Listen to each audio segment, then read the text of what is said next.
जितनी आइडिया बना चुके हैं जिसका कोई रुकना नहीं, और जितनी आइडिया है उतने इनके पोर्टल बनेंगे, और पोर्टल भी इसी बनावेंगे कि जो जरूरत पड़ेगी इन पोर्टलों की जब यो काम भी कौन करांगे। और इनसे पूछ लो कि भी काम के करा तो न्यू चौड़े हो कहेंगे भाई हमने पोर्टल बना दिया, भाई धन्य हो थारा, तो हमने इतना बड़ा काम कर दिया। रे जननायक चौधरी देवीलाल ने तो बुजुर्गों को मान सम्मान दिया था, 100 रुपए पेंशन दी थी, एससी और बीसी की चौपाल बढ़ाने का काम करा था, कन्यादान में 5100 रुपए देने का काम करा था, और तो हमने क्या करा, हमने पोर्टल बना दिया। चौधरी ओम प्रकाश चौटाला ने इस प्रदेश को गुड़गांव जैसा शहर बना के देने का काम करा, इस प्रदेश नहीं इस देश को खेल नीति देने का काम करा। चौधरी ओम प्रकाश चौटाला ने इस प्रदेश के युवा को रोजगार देने का काम करा। चौधरी ओम प्रकाश चौटाला ने इस प्रदेश के किसान के पानी की लड़ाई को लड़ने का काम करा। और आपने क्या करा, यो बीजेपी वाले ने क्या करा, इनने पोर्टल बनाए। ये वो लोग हैं जिनका समाज में कोई आना जाना नहीं है। आज हमारे भाग खराब क्यों है, क्योंकि इस देश को चलाने वाला आदमी भी एक ऐसा आदमी है जिसका कोई परिवार नहीं, रे जिसका समाज में आना जाना नहीं, जिसका परिवार नहीं, वो हमारा क्या करेगा। चौधरी ओम प्रकाश चौटाला जी हमेशा एक बात कहा करते थे कि भाई ये किसी काम के नहीं, इनके घर में ना गऊ है ना इनके घर में बहू है, और इस प्रकार के लोग कभी समाज का सुधार नहीं कर सकते थे। साथियों, एक समय था जब संसद के अंदर किसान की आवाज गर्जा करती थी और बॉर्डर पर जवान गर्जा करता था। कभी चौधरी चरण सिंह के रूप में तो कभी चौधरी जननायक चौधरी देवीलाल के रूप में संसद में किसान गर्जा करता था। लेकिन आज की एक ऐसी सरकार है जिसने संसद तो छोड़ो, देश की राजधानी के राह भी जो है वो किसान के लिए बंद करने का काम करा है। जितनी सुरक्षा भारत पाकिस्तान के बॉर्डर पर नहीं लगती, उससे ज्यादा सुरक्षा, उससे ज्यादा बड़े बैरिकेड इन्होंने दिल्ली के चारों तरफ लगाने का काम करा, ताकि इस देश का किसान गलती से दिल्ली ना पहुंच जाए। यह आज इस प्रदेश के और देश के हालात हो चुके। साथियों, मैं आपके माध्यम से इस सरकार को याद दिलाना चाहूंगा, जो आज धर्म के नाम पर हमें बांटने का काम करती है, जो जात पात पे हमें बांटने का काम करती है, मैं उस सरकार को बताना चाहूंगा, हम रोहतक की धरती में है जहां स्वर्गीय दीनबंधु सर छोटू राम ने जन्म लिया था, जिनको दीनबंधु की उपाधि मुल्तान के दलितों और मुसलमानों ने देने का काम किया। सरदार पटेल को सरदार की उपाधि बड़ौली मूवमेंट के अंदर वहां के लोगों ने देने का काम किया। जननायक चौधरी देवीलाल को ताऊ की उपाधि रोहतक के लोगों ने देने का काम करा, जब इस देश का उप प्रधानमंत्री बनाने का काम करा। उसी प्रकार आज हमारे देश के अंदर ऐसे लोगों की कमी है, आज ऐसे लोगों की जरूरत है। मैं तो कहता हूं सभी साथियों से, आज इसी धरती पे खड़े होकर के हम भी एक संकल्प लेने का काम करते हैं कि चौधरी अभय सिंह चौटाला को मुख्यमंत्री की उपाधि देने का काम करेंगे। इस प्रदेश की बागडोर आपके हाथ में देने का काम करेंगे, क्योंकि हमने देख लिया चौधरी अभय सिंह जी, ये सरकार निकम्मी है। ये सरकार ना न्याय दिला सकती है, ना बेटियों को न्याय दिला सकती है, ना प्रशासन पे पकड़ बना सकती है। अरे मेरे को तो हंसी आती है, दिन प्रतिदिन हम यो मीडिया पे, फेसबुक पर, सोशल मीडिया पर देखते हैं, बड़े बड़े मंत्री आते हैं और आके क्या बात कहते हैं। जब जनता उनके आगे अपनी बात रखने का काम करती है तो ये कहने का काम करते हैं, भैया हमारी तो चाल है कौन है। रे जिस मंत्री की ना चाल है, जिस मुख्यमंत्री की ना चाल है, जिस सरकार की ना चाले, फिर उस सरकार का फायदा के। हमें तो सरकार ऐसी चाहिए जैसी सरकार जननायक चौधरी देवीलाल की थी, जिसमें मंत्री की नहीं आम जनता की चला करती थी। साथियों, मैं आपको उस समय याद दिलाना चाहूंगा जब चौधरी ओम प्रकाश चौटाला जी मुख्यमंत्री होया करते थे।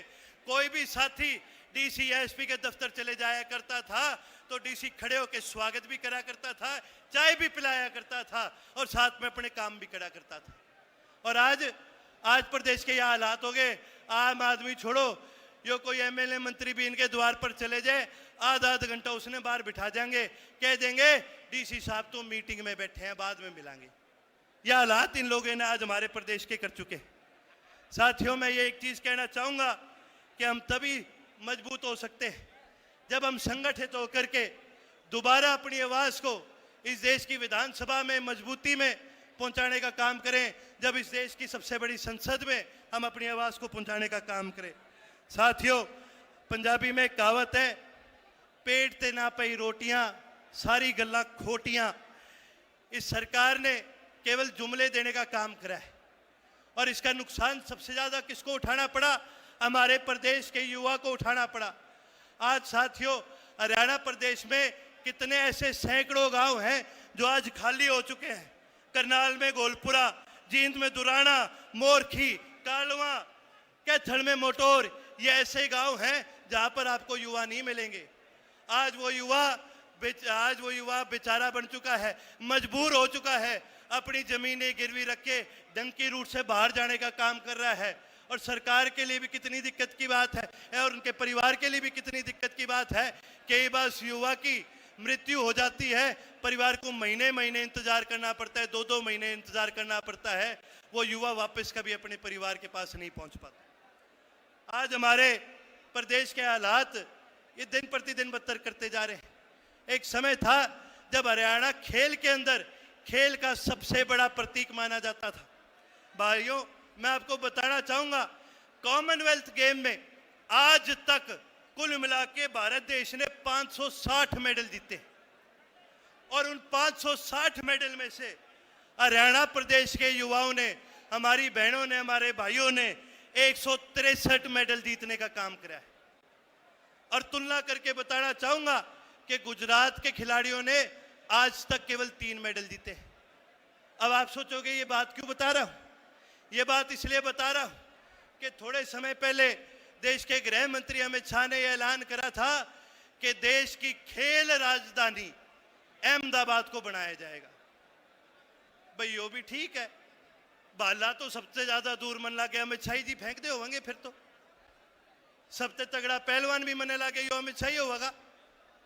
खिलाड़ी सबसे मजबूत हरियाणा प्रदेश के, मेडल हम ले गया वहां, पहलवान मारे तगड़े, खिलाड़ी मारे तगड़े, और आप देश की खेल राजधानी बना रहे हो अहमदाबाद को। अरे खेल राजधानी बनानी है तो हरियाणा में लेके आओ, खेल राजधानी बनानी है तो रोहतक को बनाओ, जहां के पहलवान पूरी दुनिया में मशहूर है। साथियों, ये सरकार तो देती है जुमले, ये बात करते हैं वन नेशन वन इलेक्शन के एक ही बार में यो अपना कांटा फिट बिठाने की बात करें। अगर इनने बात करनी है तो वन नेशन वन एजुकेशन की बात करो, one nation one health care की बात करो। साथियों, राम मनोहर लोहिया जी एक बात क्या करते थे, वो कहते थे कि जब तक वन नेशन वन एजुकेशन नहीं होगा तब तक किसी भी प्रदेश का विकास नहीं हो सकता। और इस सरकार ने क्या करने का काम करा? वन नेशन वन एजुकेशन तो दूर की बात, इन्होंने तो स्कूल बंद करने का काम करा है। आज दुख की बात है, हरियाणा में सरकारी स्कूल कम है और सरकारी ठेके ज्यादा खुली है। आज दुख की बात है कि हरियाणा प्रदेश के अंदर आज जो सरकारी स्कूल है, ना तो उनके अंदर मास्टर पाओगे, ना उनका ढांचा ऐसा पाओगा जहां पर बच्चे पढ़ सके। सरकार, साथियों, मैं बताना चाहूंगा, डॉक्टर अंबेडकर हमेशा कहा करते थे कि शिक्षा ऐसा दूध है जो पिएगा वही दाढ़ेगा। लेकिन दुख की बात यह है कि सरकार ने साजिश के तहत हरियाणा प्रदेश के स्कूलों को कमजोर करने का काम करा है। अरे आज तो सारी दुनिया, कोई एआई की बात करे, कोई मेटा की बात करता है, कोई चैट जीपीटी की बात करता है। आज दुनिया तो एआई की बात कर रही है, लेकिन ये सरकार हमें स्कूल में पढ़ाने की क्या बात कर रहे हैं? ये सरकार हमें स्कूल में बाल नरेंद्र पढ़ाने की बात कर रहे हैं। साथियों, मैं एक चीज बताना चाहूंगा, ये लोग इतिहास बदलने की कोशिश कर रहे हैं, लेकिन इनको आपके माध्यम से एक चीज बताना चाहूंगा, इतिहास वही रचते हैं जो संघर्ष करा करते हैं। इतिहास रचा था जननायक चौधरी देवीलाल ने, जब बुजुर्गों को पेंशन देने का काम करा। इतिहास रचा था स्वर्गीय लोह पुरुष चौधरी ओम प्रकाश चौटाला ने, जब सरकार आपके द्वार लाने का काम करा था। इतिहास रचा था चौधरी अभय सिंह चौटाला ने, जब इस भारत देश के इकलौते विधायक थे जिन्होंने किसान आंदोलन के अंदर अपना इस्तीफा देने का काम करा।